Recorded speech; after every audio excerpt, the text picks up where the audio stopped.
പ്രിയപ്പെട്ടവരെ, വലിയൊരു അഴിമതിയാണ് ഇവിടെ PSC യിൽ നടക്കുന്നത്. നമുക്കറിയാം, ഈ അഴിമതി നടക്കുന്നത് സാംസ്കാരിക വകുപ്പിന് കീഴിലുള്ള പുരാരേഖ വകുപ്പിന്റെ അസിസ്റ്റന്റ് കൺസർവേഷൻ തസ്തികയിലേക്കാണ് ഈ വലിയ തട്ടിപ്പ് നടക്കുന്നത്. നമുക്കറിയാം, PSC യെ സംബന്ധിച്ചിടത്തോളം അല്ലെങ്കിൽ സ്ഥിരമായി ഏതെങ്കിലും ഒരു തസ്തിക സ്ഥിരപ്പെടുത്തിയാൽ മാത്രമേ PSCക്ക് പരീക്ഷ നടത്താനും നിയമനം നടത്താനും അധികാരമുള്ളൂ. എന്നാൽ ഇന്നിവിടെ ഇന്റർവ്യൂ ചെയ്യുന്ന അസിസ്റ്റന്റ് കൺസർവേഷൻ ഓഫീസർ നിയമപരമായി അതൊരു താൽക്കാലിക തസ്തികയാണ്. അത് 1984 സൃഷ്ടിക്കപ്പെട്ട ഒരു താൽക്കാലിക തസ്തികയാണ്. ആ തസ്തിക ഇതുവരെ സ്ഥിരപ്പെടുത്താത്ത ആ തസ്തികയിലേക്ക് നിയമവിരുദ്ധമായി ചട്ടങ്ങളെ കാറ്റിൽ പറത്തി ഇതുപോലെ പുരാരേഖ വകുപ്പിന്റെ ഡയറക്ടറായിരുന്ന റജികുമാറും ഇന്ന് പരീക്ഷയിൽ പങ്കെടുക്കാൻ വരുന്ന ഉണ്ണിക്കുട്ടന്റെയും ഗൂഢാലോചന ചേർന്നുകൊണ്ട് ഒത്തുകളിച്ചുകൊണ്ട് PSC ചെയർമാൻ അടക്കമുള്ള ആളുകൾ ചേർന്നുകൊണ്ട് ഇവിടെ ഇന്റർവ്യൂ നടക്കാൻ പോവുകയാണ്. ആ ഇന്റർവ്യൂവിൽ പങ്കെടുക്കുന്നതോ ആകപ്പാടെ ഒരേ ഒരാൾ മാത്രമാണ്. എങ്ങനെയാണ് ഒരാൾക്ക് വേണ്ടി ഇവിടെ ഇന്റർവ്യൂ നടക്കുന്നത്? ഇപ്പൊ ഇത് ആദ്യമായിട്ടല്ല. കഴിഞ്ഞ ദിവസം ഹോട്ടൽ മാനേജ്മെന്റ് അസിസ്റ്റന്റ് പ്രൊഫസർ തസ്തികയിലേക്കും ഇന്റർവ്യൂവിൽ പങ്കെടുക്കാൻ അനുവദിക്കപ്പെട്ടത് ഒരാളാണ്. അതിനുശേഷം കയർ ബോർഡിലെ റീജിയണൽ ഓഫീസർ തസ്തികയിലേക്കും ഒരാൾക്ക് മാത്രമാണ് പരീക്ഷയിൽ പങ്കെടുക്കാൻ പറ്റുന്നത്. അങ്ങനെ ഒരാൾക്ക് മാത്രം എങ്ങനെയാണ് പരീക്ഷയിൽ പങ്കെടുക്കാൻ കഴിയുന്നത്? മറ്റുള്ളവരുടെ അവകാശം എങ്ങനെയാണ് നിഷേധിക്കപ്പെടുന്നത് എന്നുള്ളതാണ്. ഇവിടെ ഉണ്ണിക്കുട്ടന് വേണ്ടി എല്ലാ മാനദണ്ഡങ്ങളും കാറ്റിൽ പറത്തിയിരിക്കുകയാണ്. നമുക്കറിയാം, ഇവിടെ ഈ തസ്തികയിൽ പങ്കെടുക്കണമെങ്കിൽ 3 വർഷത്തിൽ കുറയാത്ത പ്രവൃത്തി പരിചയം, അസിസ്റ്റന്റ് കൺസർവേഷൻ ഓഫീസർ തസ്തികയിൽ പ്രവൃത്തി പരിചയം വേണം. അത് ഉണ്ണികൃഷ്ണന് വേണ്ടി മാത്രമാണ്. ഉണ്ണികൃഷ്ണന് വേണ്ടി വഴിവിട്ട് ഇവിടെ സഹായിക്കുന്നതാണ് നമുക്ക് കാണാൻ കഴിയുന്നത്.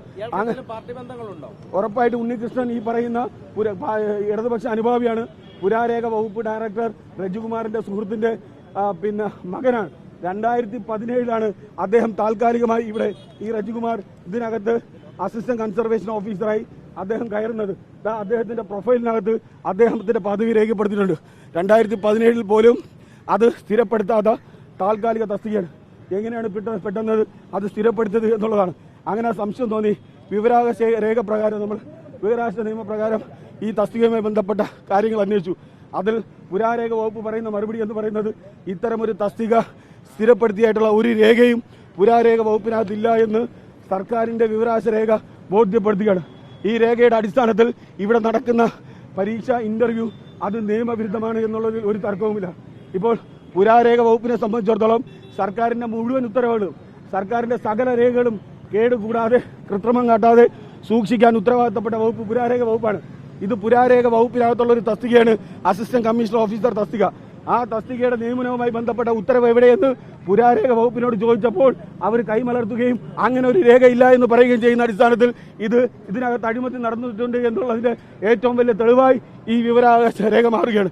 അപ്പോൾ കൺമുന്നിൽ ഒരു അഴിമതി നടക്കുമ്പോൾ എങ്ങനെ യൂത്ത് കോൺഗ്രസ് ചോദിക്കാതിരിക്കും? ഞാൻ ചോദിക്കുന്ന ഒരു തട്ടിപ്പിലൂടെ ഉണ്ണികൃഷ്ണൻ നിയമനം വാങ്ങിച്ച് പുറത്തു പോയാൽ ആരാണ് അപഹാസ്യരാകുന്നത്? ലക്ഷക്കണക്കിന് വരുന്ന കഷ്ടപ്പെട്ട് പഠിക്കുന്ന വിദ്യാർത്ഥികളെയാണ് പൊട്ടന്മാരാക്കുന്നത്. അത് അനുവദിക്കാൻ പാടില്ല. ഇന്റർവ്യൂ ഇതുവരെ ഉണ്ണികൃഷ്ണനെ കയറ്റാൻ ഞങ്ങൾ അനുവദിച്ചിട്ടില്ല. ഇനിയും 9:30 മണി വരെ നമ്മൾ 9:30 മണിക്കാണ് ഇന്റർവ്യൂ. ഉണ്ണികൃഷ്ണൻ ഇതിനകത്ത് കയറാൻ ഞങ്ങൾ അനുവദിക്കില്ല എന്ന തീരുമാനത്തോടെ തന്നെയാണ് ഉറപ്പായിട്ട് തടയും. കാരണം ഉണ്ണികൃഷ്ണൻ നിയമവിരുദ്ധമായി നേടിയ ഒരു ഉത്തരവ് നിയമവിരുദ്ധമായിട്ടാണ് പരീക്ഷ ചെയ്യുന്നത്. അദ്ദേഹം ഇതിനകത്ത് കടന്നു കയറിയാൽ ഈ നമ്മുടെ നാടിന്റെ മുഴുവൻ സിസ്റ്റത്തെയും മുഴുവൻ ഭരണ സംവിധാനത്തിനെയും കൊഞ്ഞണം കുത്തുന്നതിന് തുല്യമാണ്. അങ്ങനെ തട്ടിപ്പ് നടത്തി ഒരാൾക്ക് എങ്ങനെയാണ് ജോലി നേടാൻ കഴിയുന്നത്? ഈ ഇന്റർവ്യൂ കഴിയുന്നതോടുകൂടി അദ്ദേഹത്തിന് ജോലി ഉറപ്പാകും. അദ്ദേഹത്തിന് കോടതിയിൽ നിന്ന് സ്റ്റേ വാങ്ങിക്കാൻ കഴിയും. അപ്പോൾ ഇന്റർവ്യൂ നടക്കാതിരിക്കുക എന്നുള്ളത് മാത്രമാണ് ഈ തട്ടിപ്പ് തടയാനുള്ള ഏക വഴി.